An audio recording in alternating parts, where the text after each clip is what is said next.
جناب محمد الرسول اللہ صلی اللہ علیہ وسلم سیدنا عبداللہ ابن حذافہ السہمی رضی اللہ عنہ کو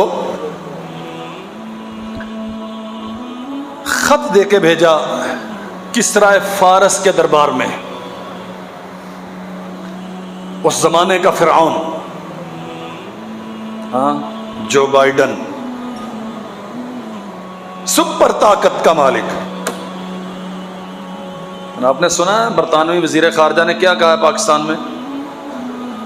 اس نے کہا امریکہ سپر طاقت، دو کشتی کرتے ہوں میڈل کسے ملتا ہے؟ جیتنے والے کو کہ ہارنے والے کو؟ ہاں، جیتا کون ہے؟ بولے جی نا، پتا تو انوسار ہے. جیتا کون ہے؟ نہیں، پاکستان نہیں جیتا، طالبان نہیں جیتے، اسلام کی تہذیب جیتی ہے، عقیدہ جیتا ہے. ٹیکنالوجی، وسائل، اسلحہ، قوت، شان و شوکت، اللہ ذو الجلال والاکرام نے دنیا کو بتایا ہے. مخلص ہوں کمزوریاں ہو سکتی ہیں، اعمال میں خرابیاں ہو سکتی ہیں، اخلاص چاہیے، بے یار و مددگار ہوں گے. میں تو یوسف کو جیل سے نکال کے تخت شاہی کا مالک بنا دیتا ہوں. یہ تو ہزاروں کی تعداد میں تھے. امریکہ ان کے سامنے کیا حیثیت رکھتا ہے؟ برطانیہ کا وزیر خارجہ کہتا ہے امریکہ سپر طاقت ہے. اور بے وقوفو، تم اب کہتے ہو، ہم تو 20 سال پہلے بھی کہتے تھے. اور مومن تو ہمیشہ کہتے ہیں، مومن ہمیشہ کہتے ہیں ان الذین یحادون اللہ ورسولہ. آسمان کا رب کہتا ہے جو اللہ اور اس کے رسول سے لڑنا چاہتے ہیں، اولئک فی الاذلین، روئے زمین پہ ان سے زیادہ ذلیل کوئی نہیں ہوگا. اسم التفضیل، سپرلیٹو ڈگری، اس سے زیادہ ذلیل اور حقیر ہو کوئی نہیں سکتا جو اللہ اور اس کے رسول سے لڑتے ہیں. رب سے کوئی جیت سکتا ہے؟ اللہ اکبر. عبداللہ ابن ابی یثرب میں دونوں قبائل کی، اوس و خزرج کی، جب صلح ہو رہی تھی تو اس بات پہ اتفاق ہو گیا تھا کہ ہمارا متفق کا سردار عبداللہ ابن ابی ہوگا. دستار بندی نہیں ہوئی تھی، باضابطہ بھی تقریب حلف برداری نہیں ہوئی تھی. ہاں، رسول اللہ صلی اللہ علیہ وسلم تشریف لے آئے ہجرت کر کے. یثرب مدینہ بن گیا، مدینہ النبی ہو گیا. اور عبداللہ کی سرداری، نبوت جہاں موجود ہو وہاں کوئی اور سردار نہیں ہوتا. اور یہ مسئلہ بھی سمجھ لو، جہاں پیغام نبوت موجود ہو وہاں کوئی اور قانون اور پیغام سردار. اب اللہ کے نبی صلی اللہ علیہ وسلم فیصلہ کن سردار ہے، آخری حیثیت مدینہ میں آپ کی ہے. میں اختصار سے عرض کرتا ہوں، کسی جنگ کے لیے نکلے، رستے میں رکنا تھا. ایک انصاری کو پانی کا چشمہ ملا، اس نے جا کے اس کے گرد دائرہ لگا دیا، پتھر رکھ دیے، بھئی یہ ہمارا ہے، اس پہ اور کوئی نہیں آئے گا. ایک مہاجر وہاں پہنچا، اس کی اونٹنی پیاسی تھی، اس نے کہا پانی پلانے دو، اس نے کہا نہیں، یہ ہمارا انصاریوں کا ہے. ابھی نئے نئے اسلام میں داخل ہوئے تھے، پوری تربیت نہیں تھی، انسانی فطرت میں بھی کمزوریاں ہوتی ہیں. اس بات پہ توتکار ہوئی، اس مہاجر نے وہ پتھر ہٹا دیے، پانی بہہ نکلا، جھگڑا ہو گیا.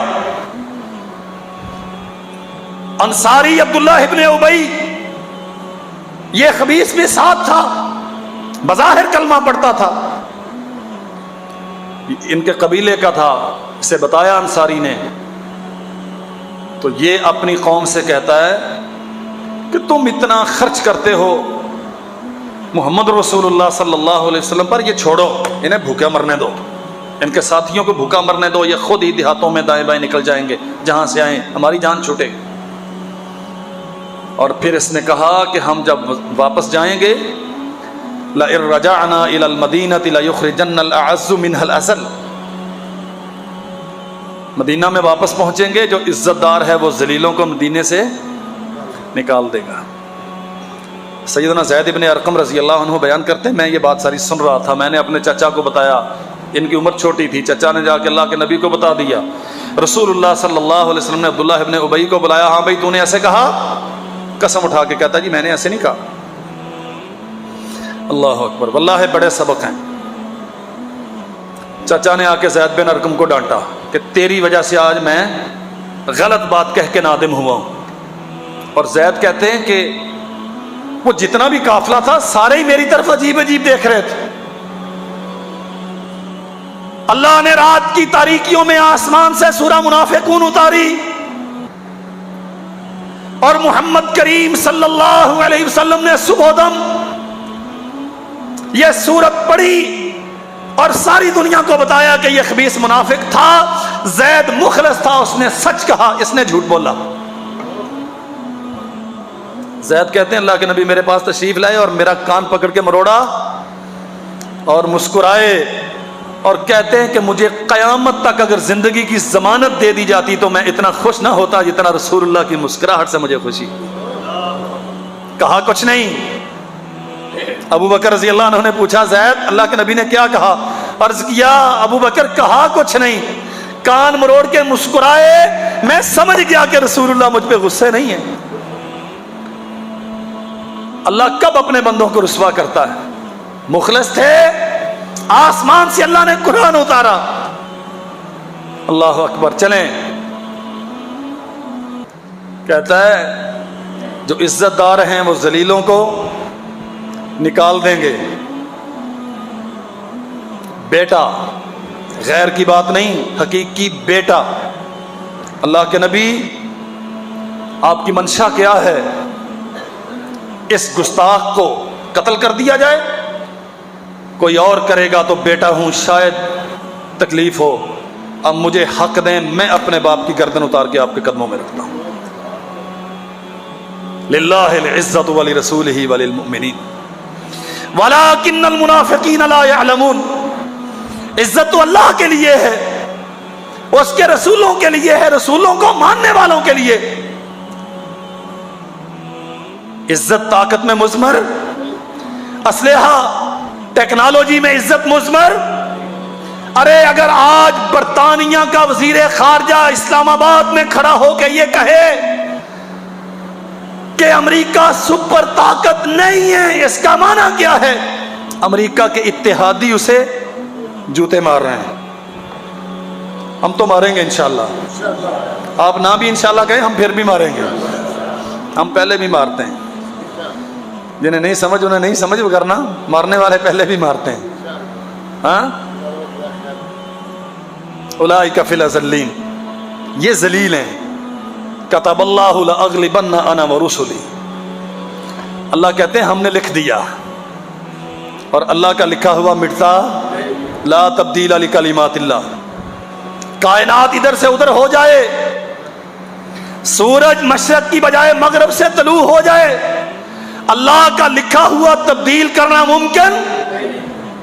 اللہ کہتے ہیں میں نے لکھ دیا، لاغلبن،